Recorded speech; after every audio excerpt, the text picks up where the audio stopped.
So for number 3, we have the alignment of interest. Oftentimes, you'll hear about people not having a good alignment of interest with their investors or with their sponsor or GP.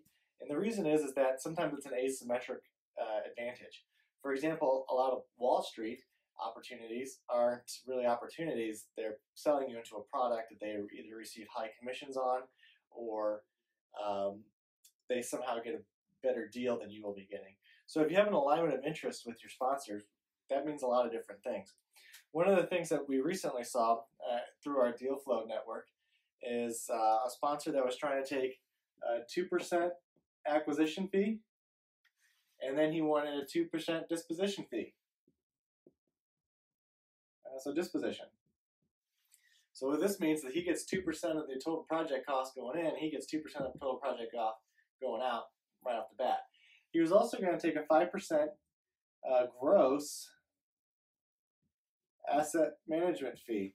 So let's say a property made $100,000 in a year gross income. He was going to take $5,000 of that for himself off the top. Okay. Next, he was going to take a 50-50 split, also known as a carried interest.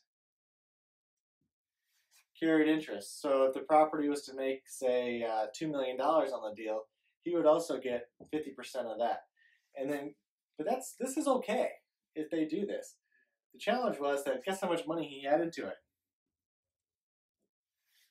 We projected in this one deal that he was going to make a pretty significant amount of money, and 60% of what he was going to make came from fees, not from the performance of the property or his performance as a sponsor. This is a deal that we are going to pass on all day long. Actually, I don't even, the guy is suspect now. I mean, every time he's going to send us anything, how can we really trust him? There's all sorts of different ways to have good alignment of interest. This is okay, but we have to make sure that the investors are going to do better because they're the ones taking the risk, right? You're putting the money into the deal. This guy has nothing into the deal other than reputational risk, and I have a feeling he doesn't much care about that. So you can have all sorts of alignments of interest and different ways to structure that. You just need to figure out what makes sense. This is not an industry standard.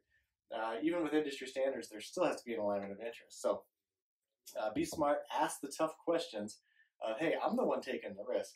How am I as an investor going to get my money back, and how am I going to be compensated for that going forward? So that's a good alignment of interest and a very good question to ask. If that makes them squirm, you should probably move on to the next sponsor.